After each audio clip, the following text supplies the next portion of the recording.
Amelia Earhart.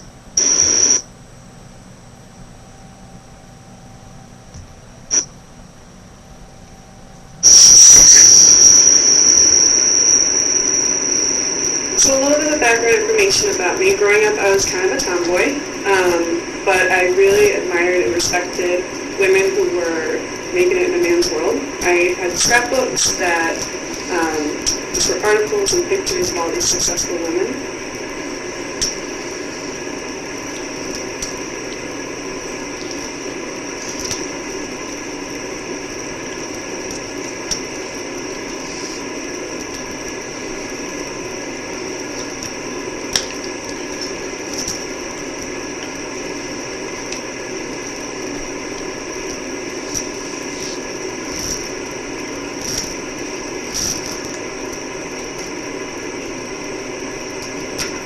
Needless to say, during that time, I faced a lot of discrimination because I was a woman, and I also had a lot of financial problems. However, after taking my first flying lesson in January, 6 months later, I bought my first phone.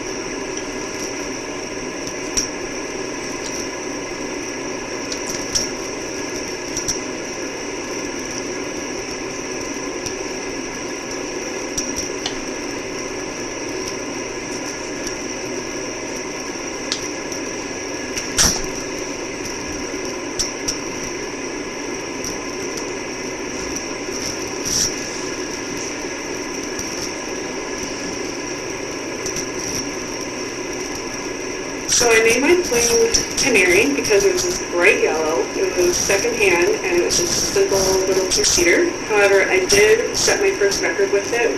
I was the first woman to fly at 14,000 feet.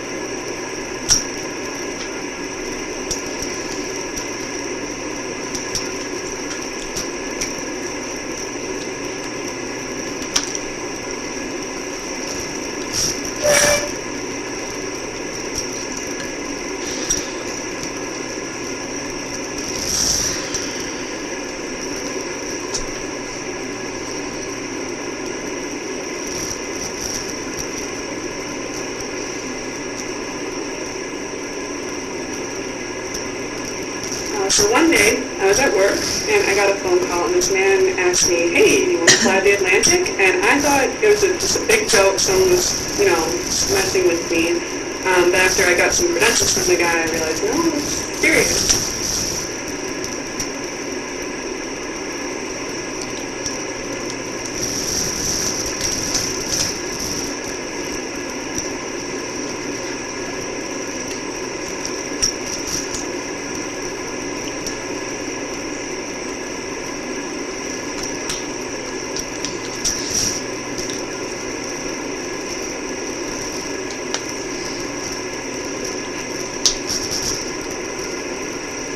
So I left, I took off in June of 1928, and 21 hours later, we had completed our mission. It was me and my co-pilot and a mechanic.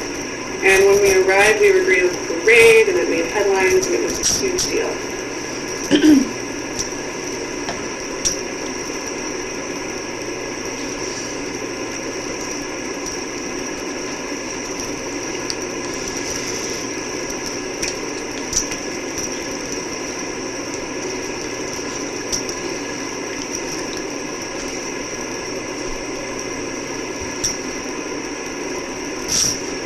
I got married to a man named George Putnam, and together he and I secretly planned my solo trip across the Atlantic, which unfortunately, as you may know, did not go very well for me.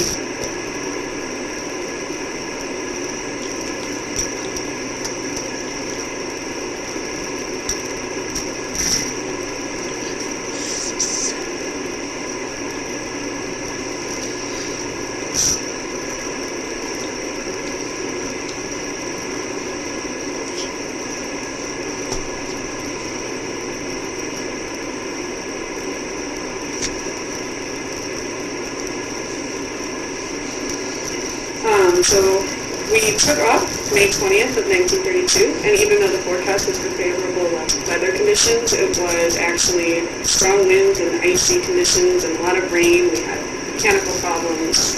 Everything went wrong.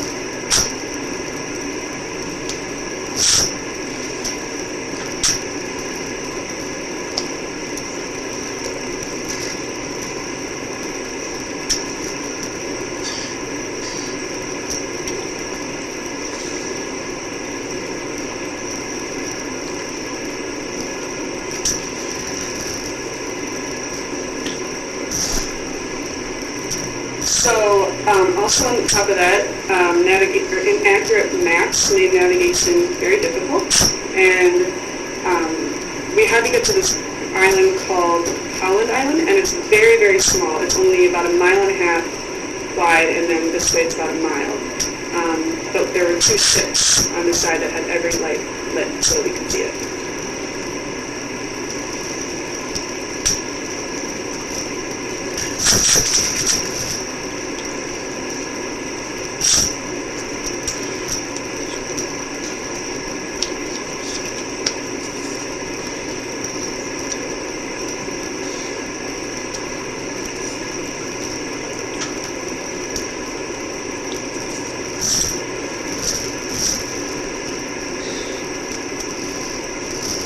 So, as I said, the weather conditions were not that great, and on top of that, radio between me and the ships just was not clear.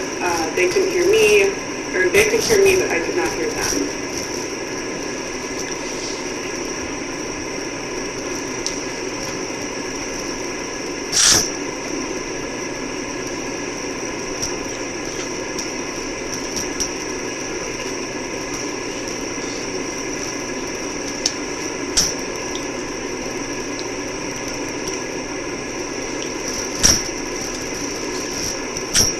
At 8:45 one morning, the last thing the ships heard from me was, "We are running north and south," and we're out in the warm field, and there was